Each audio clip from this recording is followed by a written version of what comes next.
Tale as old as time. Designer makes a game, blames the players when it fails. Distraction makers. We just kind of wanted to talk about why designers might be ending up in this situation. For people that are familiar with our channel, we talk about Magic the Gathering, and I think Magic kind of has its own sort of, it's dipped its toes a little bit in the waters of blaming its players for some of what's been happening. In particular, they seem to, you know, they primarily tell the players, like, it's actually you guys that are the reason Universes Beyond is around, is that you guys must want it because you keep buying it. And we'll come back to that. And I think that this is a good, it's a good segue into some of the topics that we're going to be talking about, which is primarily why do people make the games that they make? Because I think that is probably the origin. That's the starting off point to then figure out at what point in time off that trajectory of why they're making the game does it lead to them blaming the players down the line. We're looking at this more from sort of a designer's perspective, why someone would want to put together a project and seek to get it made in some capacity, whether that's them making it themselves, seeking out investment for that project, or I don't know, some combination of the two, I guess. The first one we're going to cover is money. That the main driving motivator behind what you're doing is money. Money, money, money, money, money, money, money, money. I think this is probably the primary reason that players think that a lot of people in the games industry get into making games. Let's be honest. There's a lot of games that are getting made for money. There are. However, I also think that a lot of players can sniff those out. Right. I was going to say, I think a certain type of player cares about that. But I think it is important to steelman this situation a little bit, which is that sometimes money being a factor in what you're doing is important. It is a way to measure whether or not there's desire for something out there. Now, we're going to get into some of the potential hangups with that, and Magic is kind of where the Magic's going to come in at that point, I think. But yeah, I think from the jump, money is not inherently a bad measure. No, I think anyone that wants to support games and people that make games, anyone is happy to invest money into someone that they fully support and believe in, whatever project that they have, excitement for. People vote with their wallets in that case, essentially, for the things that they want to see made. There are sort of like different pathways to this money aspect of things, which we have sort of like labeled chasing the money versus following the money. And so first, let's start with chasing the money and what things look like when a project, a creator, whoever it is the person in charge is chasing money. This is when we start to sort of see problematic things arise because of the sort of money motivator. I think this is the type of thing that players that care about this type of thing. That's a weird way of phrasing it. Yeah. This is the thing that players that care about whether or not the developer is just out for it for money, try to sniff out. And that's a good example of this, I think, is, 1 or 2 years ago, Vampire Survivors comes onto the scene, starts a whole new subgenre of survivor likes. Yep. And immediately, lots of developers jump on the trend. And this is, I think, chasing the money, right? Yep. This is people not having the data on whether or not this type of a genre is going to continue to be seen as a success, if people will support it. But everyone ever is trying to jump on the bandwagon. They're trying to get their own survivor-like out, and they're throwing it out into the market. And there's a lot that did well. But there's so many that you've probably never heard of that did okay or just did not do anything at all. It's not inherently that this is a bad strategy if we're talking about this from just a purely, I just want to make some money perspective. But the problem is that, first of all, only certain genres are good for this strategy, right? And it's ones that are pretty easy to make. But guess what? If it's easy to make, a lot of people are going to do it. Sure. So when you start to get into sort of those bigger budget situations and you're seeing that like, oh, okay, well, there's at least a filter here. That means that in order for you to make a game of this genre, you're going to have to pass a certain budget threshold. Now you're moving into that territory where I think some designers can get into this perspective of, well, I'm past that bar money-wise, so there's not going to be those sort of survivor-like people, that kind of cloning process that can happen at that sort of more easily created genres, right? But the problem you get into when you start to move into that direction is now you've invested so much money and so much time that you still can be outmaneuvered or the trend can have passed. It takes a lot of time to develop these games and develop them at AAA quality.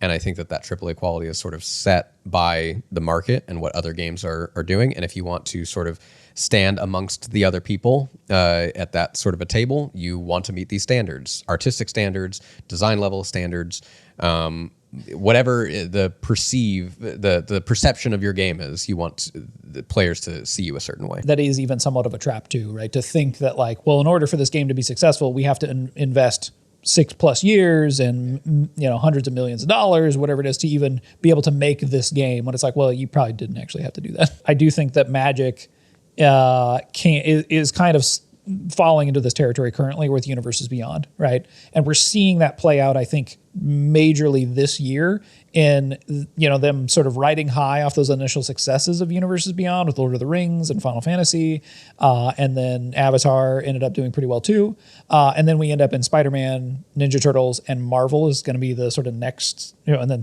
Star Trek after that. But it feels like they thought that, well, this is just it now. We can just do this. Because it takes 2 to 3 years to develop these sets, there's a high possibility that any of those IPs that they're developing sets for right this minute could just not be trendy by the time they end up coming out. I mean, even the Marvel sets, I think they kind of missed the boat a little bit on that. Like, I think Marvel was definitely at its peak of popularity a few years ago. It already peaked by the time they started making the set. Right.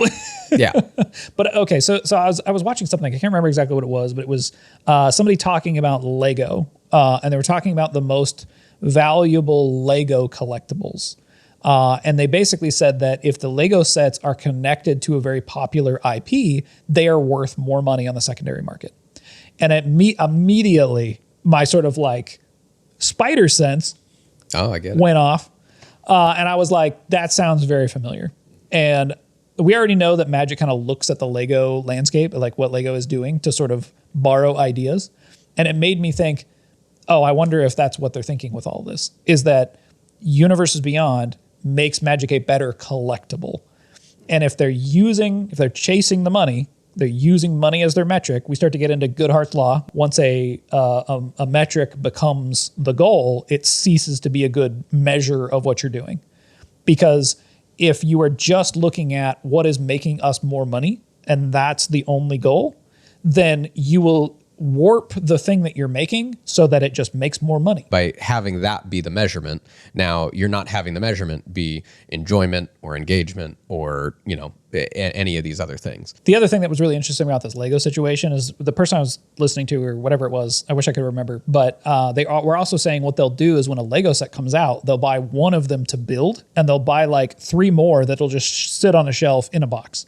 And I'm like, this is literally what's going on with Magic, right? If we look at how these things are selling, how many of those commander decks or booster boxes or whatever that were sold, how many of those that were sold are actually actively being played? Right. There's a lot of people that ended up speculating on the Spider-Man set, saying that it either wasn't going to do good or it was going to do good. And I think there's a lot of people that maybe thought, well, it's the cheapest Universes Beyond set. I think Universes Beyond is going to do well. I'm going to buy a bunch of Spider-Man. Well, and also there's this feedback loop between collectors, speculators, and Wizards of the Coast, where if the speculators and collectors are buying up the product, not intending to play it, but because it's a popular IP, because this is kind of a heuristic for collectibles, that if it's a popular IP, it will be worth more money. So let me buy a bunch of the Magic sets that are of the popular IPs, and then where are the players, right? Who's playing this? Who knows, right? And look, I'm not saying that nobody likes these sets. Clearly, there are people that like them. We're talking about how there is a market for this, and Wizards is seeing that market, and they're investing their time and energy and resources into trying to get those players on board. I think we're just talking about the opportunity costs, right?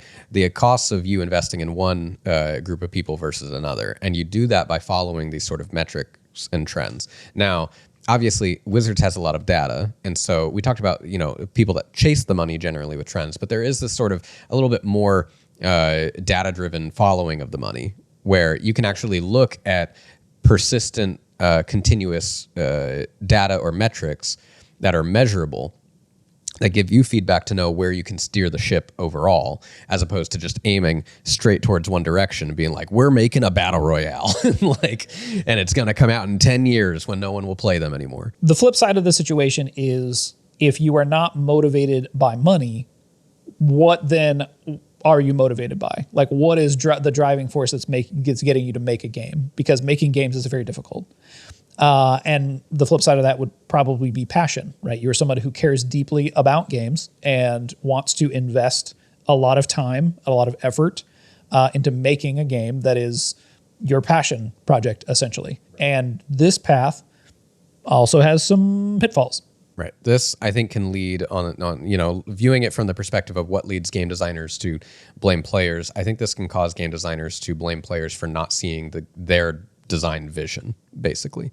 And a big part of this can be because we can sort of split up people that are passionate about something in sort of two categories. There's fans that are passionate about something, and then there's critics that are passionate about something. Yeah, and ideally, I think you kind of need to be both of these things, right? You need to be able to put your perspective in both of those categories. And the quote that always comes to mind when we talk about this is Quentin Tarantino basically saying, if you love movies enough, you can't help but make a good one.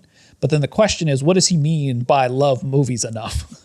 Does he mean you just love watching movies? Or does he mean you love analyzing movies, looking at every frame, trying to understand how that shot was done, understanding the entire, like the way that the story is paced and the scene is lit, like understanding the minutia of how those things are made.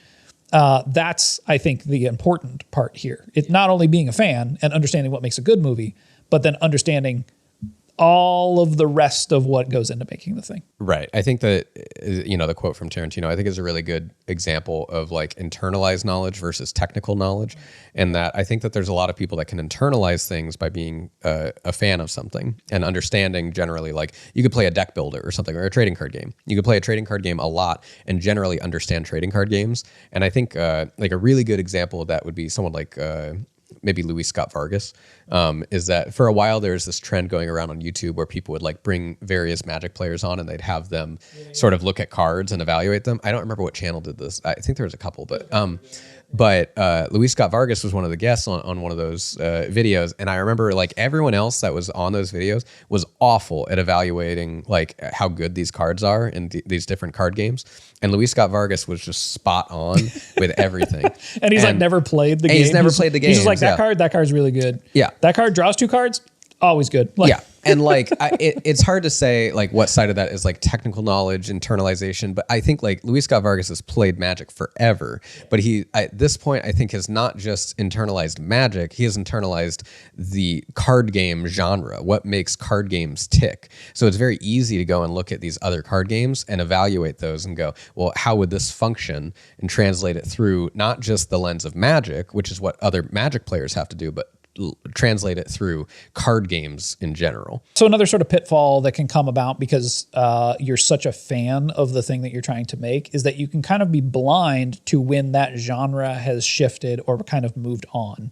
Part of this can also be that you are revitalizing something that has been lost. And I think that is probably the healthier perspective potentially to work from. But it also could be nostalgia clouding your judgment. So again, this comes back to that being able to see things from both perspectives, from the fan perspective and also from the critic perspective, and understand that this thing that you're looking back to did have problems, and you can seek to sort of identify them so that you can reinterpret them in a new way. And if a game sort of veered off in one direction and you're like, well, I don't like that direction, I think that was the wrong decision, I'm going to go back and see that there was a lesson to be learned there for why they veered off that way, but I'm going to veer off the other direction. I think this happens all the time with games that are generally made by fans, that they're looking at the games that they grew up with, that they were fans of, but they're treating it more as a critique and saying, okay, like I loved this, but there are a couple of things that I feel differently about now, or that I wish were different, or I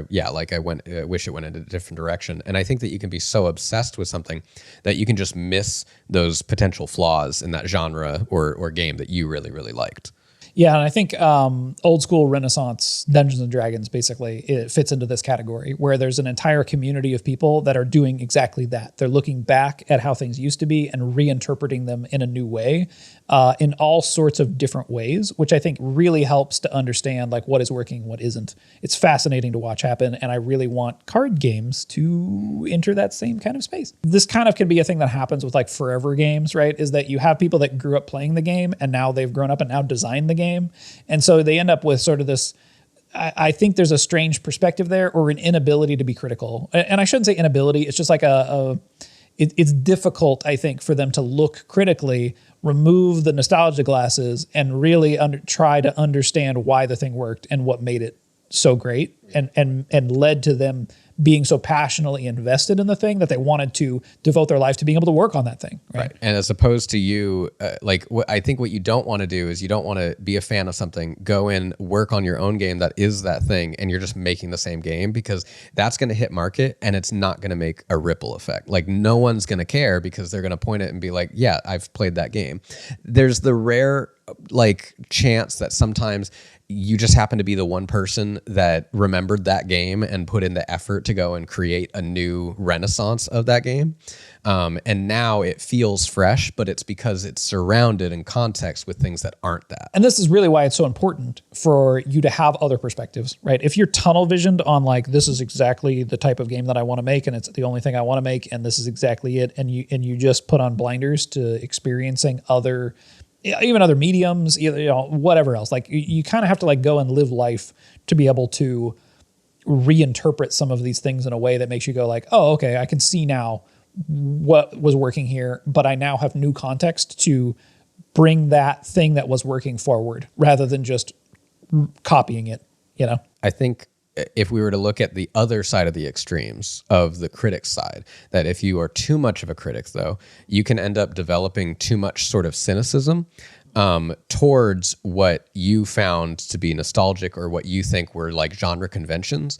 And I think you can kind of people can get an obsession of trying to break those conventions. I think oftentimes this is what puts us in the situation where the rule of thumb or whatever is like 80-20, right? 80% the same, 20% new, because especially with genre work, you risk if you start bucking all of the tropes, you risk sort of losing the audience, right? Is that when players come to the game expecting a roguelike deck builder or whatever, and then they play the game and they're like, where's the stuff? like where are the tropes? And it's difficult, right? Because you want to be delivering the tropes for the fans of those genres, but you also want to be innovating. I think a good example of this is like, and this hit or miss for certain people. It doesn't suddenly mean that it's going to be a complete dud or anything, but like a good example of something that like leaned heavily into the critique side of the industry is something like Keyforge.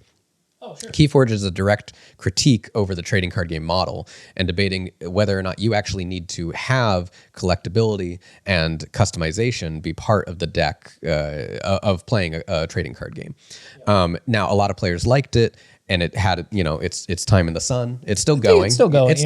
But it's not third most popular U.S. card game it's anymore. crazy that it was third at some point. Yeah, it's huge. It was wild. But yeah, I think that's a good example of like clearly going through the lens of a critic and trying to make adjustments that way, as opposed to it just being like, well, I'm just a fan of card games and want to go and make my other, insert Magic the Gathering clone here. And even in Keyforge's case, it's literally the guy who made trading card games, right, criticizing his own genre. Right. Yeah, so I think he's probably in a good position to have that lens. He's the one who can do it if anybody can do it. Okay, so let's move on to a perspective, I think, that requires kind of a balance of both of these things, because I think ultimately that's that's part of what it takes here. Having this perspective of, I'm a fan of this, I understand it, I have internalized a lot of the way that these types of games work. I'm also a critic, so that I can analyze these things and understand what it does and doesn't work about the genre, and so that I can deliver for audiences. And also, I see a niche in the market, right? There's an opening here for my whatever it is I'm making to fulfill a need, right? And I think this is where designers, I think, can lose their way, in that you're basically saying, okay, I've identified a niche. At least I have a pretty good idea I understand the genre. I understand the game, whatever it is I'm making. And I have a way that I can innovate, right? I'm bringing something new. And then they do those things, release the game, and then it doesn't work. It still doesn't work. And then they go, well, it must be the player's fault, right? And we sort of come back around to this idea that I don't think you can ever point to the players as the problem, because ultimately your goal is to make something for them, right? It's for you, but also ultimately, if your goal is to release it to the world, ideally, the way that you're thinking about it is mirrored by an audience somewhere. Yeah. No matter what, you're trying to capture a particular audience's attention, whether it's for money, whether it's out of passion, whatever, you are trying to entice a particular group of people to be interested in something that you made. And if those people aren't interested, that can never be their fault. That means you didn't do it right. Right. You were wrong. Yeah. And I think it's so important to be a designer, to be an artist, to be whatever it is. It's so important to be able to look at yourself critically and say, yeah, it was just wrong. It wasn't correct. The thing that we were doing, the thing that we had blinders on, there was something that happened, some mismatch somewhere where we thought we were making something awesome, and then we put it out in the world, and the market, the people, the players, they just rejected it. And sometimes it can be kind of small things, and sometimes it can be just the entirety of the project, right? I think sometimes you can start from a kernel of an idea that might be a little misleading. This is kind of the idea of, you deciding suddenly, well, I'm going to make a MOBA because I really like MOBAs. And so how could I make a bad MOBA? And then your game comes out 10 years later, or however long it takes. Let's say you're a smaller team and you're able to get it out 3 years later. But even then, by that time, people are done with MOBAs, and there's nothing you can necessarily do about that. Well, I think it's also really important that you understand, if you're coming from that sort of chasing a trend, chasing the money perspective, that you're taking a risk, right? You have to understand that you are putting yourself in that position, that when the game is finally ready and you put it out there and people have moved on, that was your fault still, right? The players moved on. They don't owe you anything. Yeah, I also think that not enough people give credit to the fact that there have been other games that have come in and disrupted a genre, even after other people thought that genre was dead. So PUBG came out, and then Fortnite came out. And I feel like after Fortnite came out, people were like, nothing's stopping that. And then Apex Legends came out, and that caused a real ripple effect. Apex Legends did have a huge impact when it came to battle royales. Then they made Highguard. Oops. Look, it's different. But honestly, though, that's interesting, right? Yeah. Because I think your judgment can be clouded by that success. You were like, oh, we nailed this. We understand this genre. We get it. But like, things move on without you, right? You have no control over that. Yeah. And I think the last thing that you should ever do is say, well, players, it's your fault that our game didn't succeed. It's not. It's just not. It's just the way the way it is. And I don't think you can ever blame people, but you can either have so much passion for what you're working on that you can have the confidence to say, okay, well, you just didn't get what I was going for. You can certainly have that intent behind it, but you can't get upset then if you also need to make money from it. So if you need to make money from that, or you want to make money from it because you want to keep making games and it's what you are passionate about, you can't then be upset when people don't get your vision, right? Yeah. Well, and I think there's a weirdness that has happened where designers are maybe a bit too separated, right, from the genre that they're working on, or separated from the players. Working in a bubble and not being close enough to where the culture is, I guess, like understanding the player base. And again, coming from that player perspective, that fan perspective, but then also being critical and understanding that like, this is what worked. This is what's not the need, I guess, that players have that's not being met. And how can I deliver that for them? Yeah. And simultaneously by delivering for them, I'm also delivering for myself, because that's where, like that perspective comes from of, connecting with the player base, understanding what resonates, and then creating a game that ultimately will be what those players are looking for. And sometimes that can be an audience that you find ahead of time. Sometimes it can be an audience that you find in the moment the game releases. And sometimes it can be an audience that comes along later down the road. But you have to plan for those things, right? You have to say, okay, look, this might be a slow burn.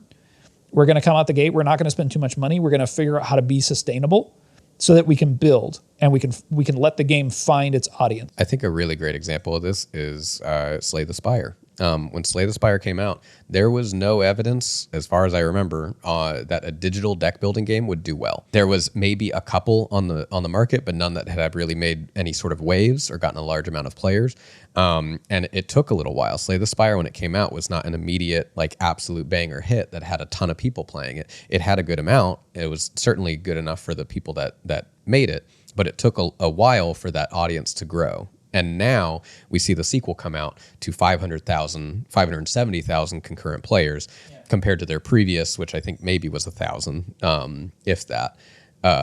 And you can just see how, like, that was not necessarily a genre defining thing. Deck building was not, they didn't create deck builders, but they created this pocket. They saw that there was a market for it. They saw that there was a hole that was not being filled in the market for digital deck builders, and they executed on it in just the right way that players resonated with it. Yeah, well, and you know, again, I think they were a team that comes from a deck building background. They understand the genre, you're right. I think they saw a niche in the market and that nobody else had really noticed and had a plenty of time, I think, and they kept a small budget and put the game out and let the audience find it. And then, yeah, you're right. When the second one comes along, they're still the best out there. So if you enjoyed listening to us talk about why players are the best, please feel free to give us a little like and a subscribe, maybe a comment down below. If you want to continue the conversation, you can join our Discord. The link is in the description. Thanks for watching. We'll see you next time.